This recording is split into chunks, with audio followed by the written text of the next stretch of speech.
நான் எல்லாரும் சுற்றி சுற்றி கேன்சரை பேசுகிறாங்க. இவர் வேறு யாரோ ஒருத்தர் கேன்சர் வந்திருக்காரு, நம்ம வயசுக்கு வந்துருமா, தாத்தாவுக்கு வந்திருக்கு எனக்கு வந்துருமா அப்படின்னு நம்ம பயப்படுறது வந்து அறியாமை. வேண்டாம், அதை சுத்தமாக அந்த அறியாமையிலேருந்து வெளியே வந்துருங்க. கேன்சர்லாம் அந்த மாதிரிலாம் தாத்தாக்கு நமக்கு வரலாம் கிடையாது.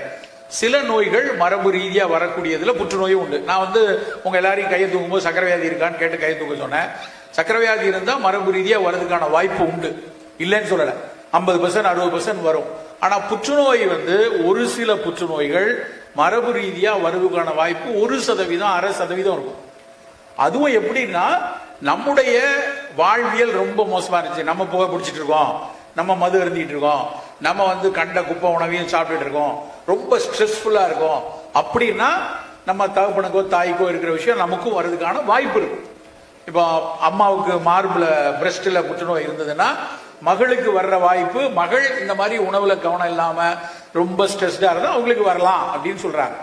வேற ஏதாவது இப்போ ரத்த புற்றுநோய் எல்லாம் பெரும்பாலும் பார்த்தீங்கன்னா மரபு ரீதியாக வர்றதில்ல. சுற்றுச்சூழல்ல இருந்து நிறைய உணவுல ஏற்படக்கூடிய சில விஷயங்கள் தான் வருது. மரபுல அந்த அந்த பர்டிகுலர் மியூட்டேஷன் ஆயிருக்கிற ஜீன் இருந்ததுன்னா அந்த ஜீன் எக்ஸ்பிரஸ் ஆகுறது எப்போ ஆகும் அப்படின்னா, நம்ம ஸ்ட்ரெஸ்டா இருக்கிறோம், நம்ம டென்ஷனா இருக்கிறோம், நம்ம புகை பிடிக்கிறோம், எபிஜெனட்டிக்கல் ரீசன் சொல்லுவோம். அதாவது நம் மரபணுவை டிஸ்டர்ப் பண்ணக்கூடிய காரியங்கள் நிறைய ஈடுபட்டுட்டே இருந்தோம்னா தான் வரும். ஸோ அதனால முதல்ல பயம் வேண்டாம், நம்பர் 1. ரெண்டாவது கேள்வி கேட்டீங்க, எந்த சாப்பாடுலாம் எனக்கு வந்து புற்றுநோயை ப்ரிவென்ட் பண்ணும் சவுத் இந்தியன் ஃபுட்ல அப்படின்னு கேட்டீங்க. நம்முடைய ஸ்பைசஸ், நம்ம சாப்பாடுல இருக்கிற மணமூட்டிகள் இருக்கு இல்லையா, மஞ்சள், சீரகம், கருஞ்சீரகம், வெங்காயம், வெந்தயம், வெள்ளைப்பூண்டு, கொத்தமல்லி, இப்படி எல்லா ஸ்பைசஸுமே ஒரு வகையில புற்றுநோயை எதிர்க்கக்கூடியதுதான். குறிப்பா மஞ்சள்.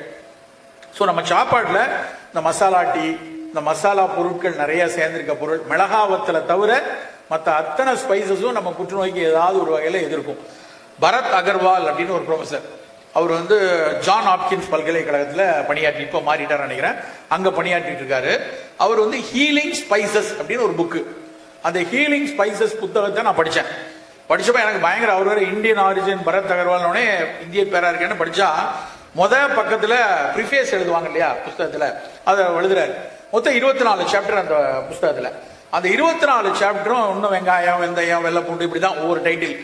ஒவ்வொரு உலகத்துல ஒவ்வொரு நாடுகளும் எப்படியெல்லாம் அந்த ஸ்பைசஸை பயன்படுத்துறாங்க, எப்படியெல்லாம் அது புற்றுநோயை பாதுகாக்குது வராம அப்படின்னு அவர் எழுதியிருக்காரு. நம்ம வைக்கிற ரசத்துல பாதி பொருள் அதுல இருக்கு. நம்ம சாதாரண ரசத்துல எல்லாம் எழுதியிருக்காரு. அவர் என்ன சொல்றாருன்னா, நான் வந்து எம்பிபிஎஸ் முடிச்சு, எம்டி முடிச்சு, ஆங்காலஜி முடிச்சு, ரிசர்ச்சர் ஆகி, ஜான் ஹாப்கின்ஸ் உடைய ரிசர்ச்சர் ஆகி பெரிய பதவியெல்லாம் வந்தப்புறம் இந்த புத்தகத்தை எழுதுறேன். ஆனா எங்க அம்மா இந்தியால தினம் இதெல்லாம் படிக்காமே எனக்கு கொடுத்துட்டு இருந்தா அப்படின்னு சொல்லி எழுதுறாரு. அதுதான் நம்ம நாட்டுடைய பெரிய பிளஸ் பாயிண்ட். உங்க அம்மா இதெல்லாம் படிக்காமே உங்க வீட்டுல ரசம் வச்சு கொடுப்பாங்க, உங்க வீட்டுல சாம்பார் பொடி, காய்பொடி, எல்லாத்துலயும் இதெல்லாம் இருக்கும். நம்ம என்ன நினைக்கிறோம் அப்படின்னா, நம்ம சுத்தி இருக்கிற அந்த அறிவை நம்ம பார்க்கறதே இல்லை. நம்ம இது மாதிரி நோய் வரக்கூடாதுன்னு நினைச்சோம்னா, நான் இப்போ இவ்வளவு நேரம் பேசுறேன், காலையில் நெல்லிக்காய் டீ குடிங்க, கரிசலாங்கண்ணி சாப்பிடுங்க, இந்த இஞ்சி, பூண்டு, புதினா, சீரகம், வெந்தயம் அத்தனையும் நமக்கு கொஞ்சம் கொஞ்சமா உணவுல சேர்ந்துட்டே இருந்ததுன்னா அது இந்த புற்றுநோய்கள் வராமல் தடுக்கும். ரொம்ப முக்கியமா சர்க்கரை ரொம்ப எடுக்காதீங்க. நமக்கு ஃபேமிலி லெவலாக இருந்ததுன்னா சுகர் ரொம்ப வேண்டாம், நல்ல புரோட்டீன் நல்லா எடுத்துக்கணும், நிறைய ஸ்பைசஸ் எடுக்கணும் அப்படிங்கிற ஒரு புரிதல் இருந்தாலே இந்த நோயிலிருந்து வராமல் பாதுகாத்துக்கலாம். சித்த மருத்துவத்தில் புற்றுநோயை தடுக்க முடியுமா? பல புற்றுநோய்கள் ஆரம்ப நிலையில கண்டுபிடிச்சோம்னா ஆங்கில மருத்துவத்தோடு இணைந்து செயல்பட முடியும். இது வந்து இப்ப தனியா இப்போ ஒரு ஏர்லி ஸ்டேஜ் ஆஃப் கேன்சர்ல கண்டுபிடிச்சா நம்ம மருந்துகளை கொடுத்து அது வளர விடாம அதிகம் போகாம தடுக்கலாம். ஆனா உயிருக்கு ஆபத்தான அளவுல அந்த புற்றுநோய் வரும்னு தெரிஞ்சதுன்னா, ஆரம்ப நிலையில தெரிஞ்சா கூட அது அறுவை சிகிச்சையில செய்து கொள்ளதான் முக்கியமா பார்க்கணுமே ஒழிய சித்த மருத்துவமா ஆயுர்வேதமாலாம் யோசிக்க கூடாது.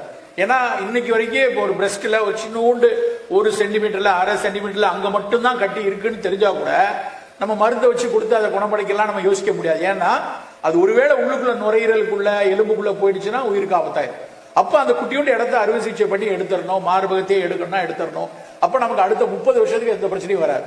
ஸோ அதனால எப்பவுமே முதல்ல என்ன புரிஞ்சுக்கணும் அப்படின்னா, சித்தா, ஆயுர்வேதா, நேச்சுரோபதி, யுனானி எல்லா சிஸ்டமும் பிரிவென்டிவ்ல மிகப்பெரிய அளவுல இருக்கும். பிரிவென்டிவ்ல நோய் வராம தடுக்கிறதுல ஒருவேளை இந்த மாதிரி உயிருக்கு ஆபத்தான நோய்கள் வந்துச்சுன்னா இணைந்து பணியாற்றும். நவீன மருத்துவத்தோடு சேர்ந்து நாங்க என்ன பண்ணுவோம்னா, பிரஸ்ட் கேன்சர் கூடிய ஆங்காலஜிஸ்டுக்கு அனுப்பி அவர்கிட்ட ட்ரீட்மெண்ட் கொடுத்துட்டு கூடவே அது வேற எங்கேயும் பரவாம தடுக்கிறதுக்கு மருந்து கொடுப்போம்.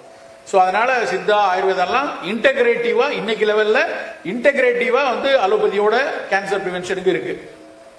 வெறுமன மோனோதெரபியா சித்தா மட்டுமே பயன்படுத்த முடியுமாங்கிறது ஆய்வு அடிப்படையில் தான் இருக்கு.